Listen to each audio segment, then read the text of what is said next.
Dan kita beralih ke informasi selanjutnya pemirsa, seorang pedagang di Pagar Alam Sumatera Selatan ini ditangkap polisi karena menjual daging kucing. 4 bulan pelaku menipu para pelanggannya dengan mengaku menjual daging kambing muda seharga Rp100.000 per kilogramnya.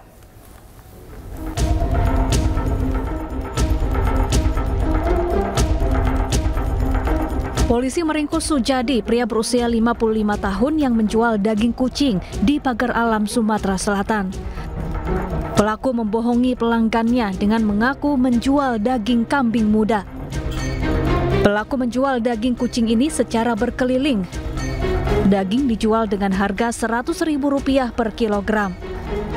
Pelaku mengaku sudah menjual lebih dari 100 ekor kucing selama 4 bulan terakhir. Kucing ditangkap pelaku dari kawasan pasar dan permukiman warga.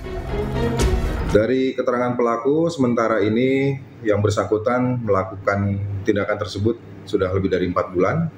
Kemudian kucing yang sudah dipotong dan dijual lebih dari 100 ekor. Untuk mempertanggungjawabkan perbuatannya, pelaku ditahan dan terancam hukuman 7 tahun penjara. Dari Pagar Alam Sumatera Selatan, Yudi Faiman, iNews melaporkan. Lalu pemirsa, apa bahayanya bagi warga yang sudah mengkonsumsi daging kucing selama 4 bulan pemirsa? Untuk membahasnya kita sudah bergabung bersama Profesor Ari Fahrial Syam, dokter sekaligus guru besar ilmu penyakit dalam FKUI. Selamat siang Profesor Ari. Ya, selamat siang Mas. Profesor, ini kembali menghebohkan Indonesia, kembali lagi ada orang yang menjual daging kucing secara ilegal. Ini kalau dari sisi medisnya Anda melihat ini sebagai masyarakat mengkonsumsi daging kucing ini seperti apa? Ya, pertama jelaskan di sini penipuan ya, karena masyarakat tidak tahu bahwa yang diperjualbelikan itu adalah daging kucing ya. Kita tahu sebenarnya kucing ini adalah hewan peliharaan dan memang dagingnya ini tidak layak atau tidak boleh dikonsumsi begitu ya. Kenapa ya? Karena daging, kita tahu bahwa kucing ini kan hewan liar sebenarnya, sejatinya hewan peliharaan, tapi maksudnya dia kan bisa mengkonsumsi apa saja begitu, sehingga beberapa potensi penyakit pun bisa ada pada daging tersebut.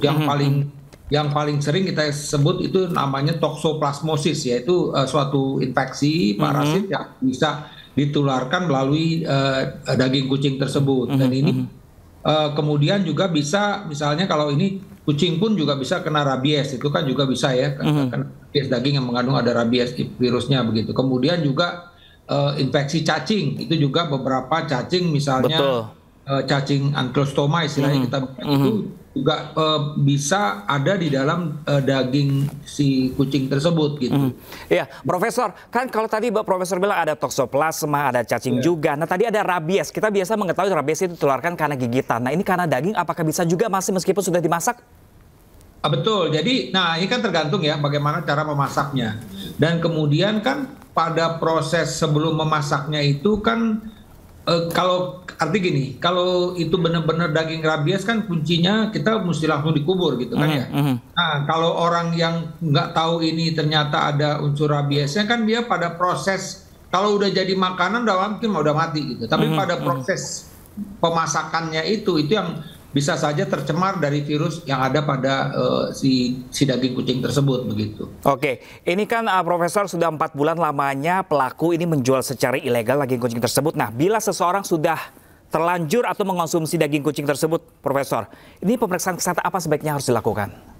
Ya, jadi sebenarnya begini ya, sebenarnya untuk saya juga sering menemukan pasien-pasien misalnya yang artinya gini, pada kucing yang hidup saja itu istilahnya bulunya misalnya bisa juga menjadi alergen buat seseorang ya.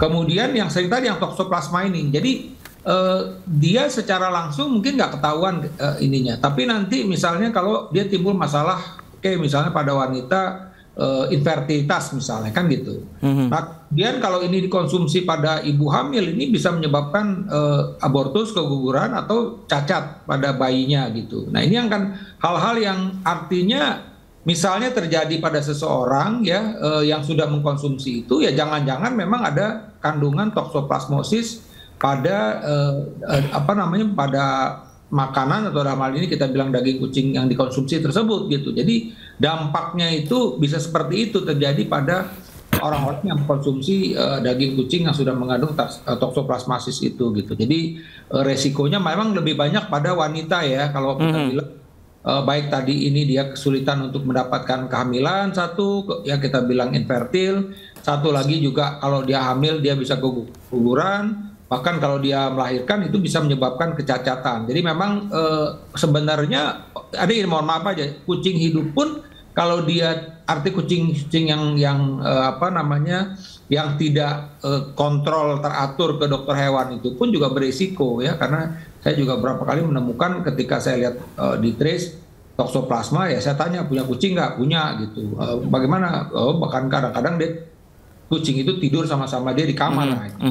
Ini artinya kucing hidup pun bisa bermasalah kalau tidak di-manage atau tidak dijaga dengan baik, apalagi tadi kita mengkonsumsi dagingnya gitu Mas. Nah sayangnya Profesor ini kan sudah terlanjur banyak yang mengkonsumsi di Pagar Alam Sumatera Selatan yang pastinya was-was nih dokter nih. Apalagi apakah harus mengecek kesehatan. Nah kalau misalnya daging tersebut dokter terlanjur dikonsumsi tapi dimasak secara matang, apakah ini masih menghilangkan risiko menularkan penyakit atau tetap berbahaya?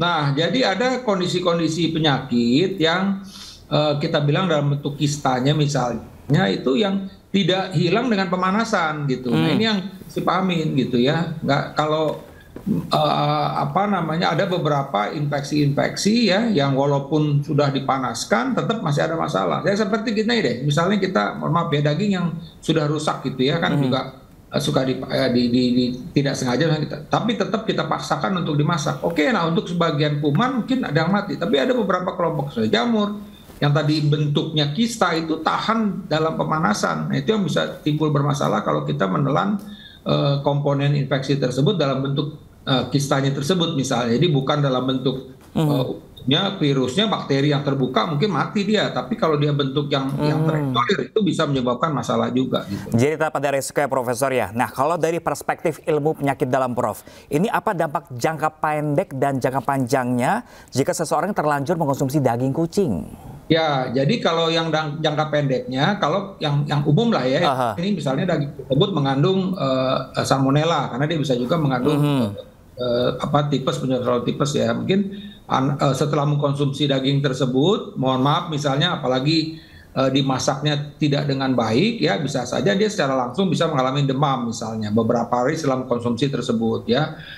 Masa inkubasi bisa sekitar 2 minggu dia mengkonsumsi itu, jadi demam, meriang-meriang atau tipes misalnya. Nah jangka panjang yang tadi saya bilang kalau memang ini artinya penderita tersebut sudah mengkonsumsi daging tersebut dan akhirnya mengalami infeksi toksoplasma tadi pada wanita, ya bisa aja dia mengalami kondisi yang saya bilang keguguran misalnya, atau kemudian juga bayinya lahir cacat misalnya, seperti itu tuh terutama kalau ibu hamil ya yang mengkonsumsi daging kandung toksoplasma ini. Jadi ya prinsipnya bagaimana kalau udah terlanjur ya kita tetap, artinya menurut saya kalau ada gejala-gejala yang saya sebutkan tadi ya sebaiknya memang konsultasi ke dokter, karena nanti kita akan lakukan pemeriksaan darah apakah di dalam tubuh pasien tersebut mengandung kuman-kuman atau virus-virus yang diduga ditularkan melalui daging kucing tersebut, Mas. Oke, Prof, kita mungkin agak keluar konteks, Prof. Ini kan zaman lagi susah ya, Prof ya. Dan apapun mungkin bisa dijual dan dilegalkan begitu saja. Dan ini adalah korban penipuan. Kalau kita sebagai manusia secara awal, ya, dokter ya, Profesor ya,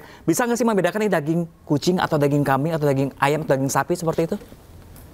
Ya sebenarnya ya mohon maaf saya bukan di ini saya, tapi secara kasar kan sebenarnya bisa aja ya.